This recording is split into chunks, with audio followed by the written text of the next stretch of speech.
Ya, halo semua. Mari kita lanjut ya ke learning objective yang pertama, yaitu kalian memahami biasa akun-akun yang terlibat dan karakteristik unik dari pada chapter 22 ini. Ya, yaitu tentang capital acquisition and the repayment cycle. Sekali lagi ya, modal sama hutang. Repaymentnya pakai dividen sama bunga. Oke, mari kita lanjut. Ya, jadi main concern yang perlu diperhatikan ya dalam acquisition of capital resource ya. Jadi mendapatkan pendanaan yang perlu diperhatikan adalah capital resource through interest bearing debt. Jadi maksudnya terkait fokus pada hutang ya. Kalau kalian berhutang pasti ada bunganya ya. Lalu kalau misalnya ngomong owners equity ya, ekuitas, nah berarti kalian juga harus aware ya, harus memperhatikan terkait bayar kembali atas kapitalnya. Dalam hal ini adalah dividen ya. Jadi kalian dapat modal ya, perusahaan itu dapat modal, nantinya dia juga harus bayar kembali itu ya dalam bentuk ya pakai dividen ya, dibayar satu pelan-pelan gitu ya. Selagi perusahaannya berkembang tetap bayar pelan-pelan. Jadi jangan hati-hati dapat duit belum tentu gratisan tapi harus dibayar ya. Tapi dalam hal ini bentuknya dividen. Kalau yang hutang bentuknya ya pokok plus bunga ya. Jadi ngelunasi hutangnya secara perlahan plus bunganya. Oke, mari kita langsung lanjut ke 4 karakteristik unik dari chapter 22 ini ya. Nah, mudahnya ya, karena transaksi ini tuh sebenarnya cukup simpel, hanya terkait pendanaan perusahaan, sehingga transaksi yang ada itu cuman sedikit. Tapi perlu diingat bahwa setiap transaksinya itu material ya tingkat tinggi ya. Bisa dibilang cukup tinggi ya. Apalagi ini pasti berhubungan dengan orang luar ya. Apalagi pemilik yang nyumbang, yang ngasih duit ke kamu gitu ya. Jadi ya, secara nilai dan non yang bukan nilai itu juga ya faktor yang mempertimbangkan bahwa akun ini, transaksi ini itu sifatnya material ya, karena bisa aja berkaitan dengan hukum ya, karena kan nanti kalau misalnya mendirikan perusahaan pakai saham kan berarti pakai akta notaris, ada kekuatan hukum. Nah, makanya kalau ada kesalahan itu bisa dituntut secara hukum. Nah, itu hati-hati. Makanya di sini walaupun transaksinya sedikit ya, di luar nilai nominalnya, sifatnya ini biasanya materialnya tingkat tinggi ya, seperti itu. Walaupun sedikit ya. Oke. Lalu yang kedua, jika ada misstatement ya atau kesalahan ya, salah saji pada satu transaksi saja, biasanya itu sudah sifatnya material. Ini masih ada hubungannya dengan yang atas ya. Satu transaksi aja ini itu sifatnya bisa material. Ya bayangin aja misalnya kalian berhutang, terus kalian nggak bayar bunga. Nah, nanti bunga itu kan bunga itu berpotensi punya denda. Nah, jadi nanti bayarnya jadi tambah lebih mahal lagi. Nah, belum lagi kalau nunggak-nunggak malah bisa dituntut. Nah, jadi single transaction itu bisa merujuk pada material. Nah, itu yang kedua. Legal relationship yang ketiga. Nah, ini yang tadi saya bilang, mempunyai kekuatan hukum. Kalian kalau buka perusahaan, punya menanamkan modal, semua itu dinotariskan.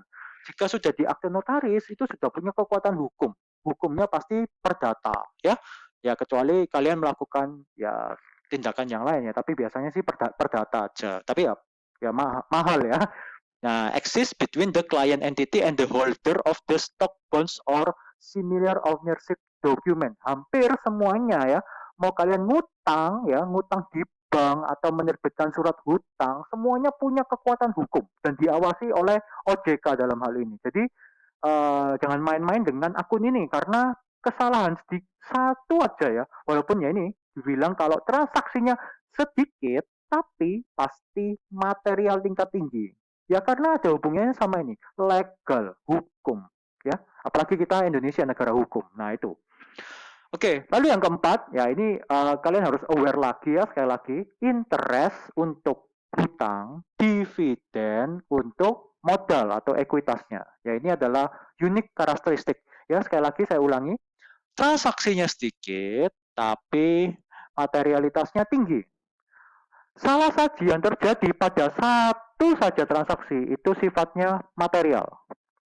Dan transaksi-transaksinya itu mempunyai kekuatan hukum. Jadi kalau salah satu saja itu bisa dibawa ke hukum.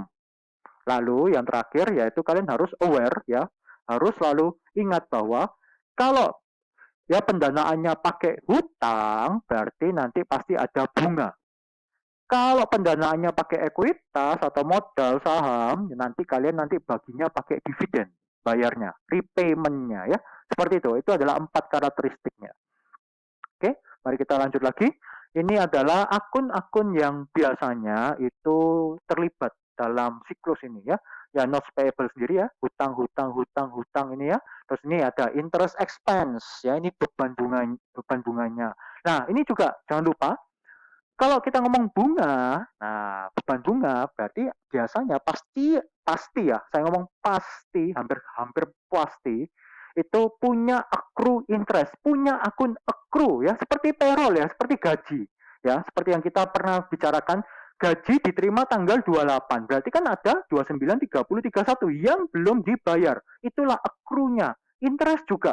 Kalau misalnya kalian harus bayar bunga setiap tanggal 25, berarti kalian sebenarnya masih hutang 26, 27, 28, 29, 30. Nah, itu.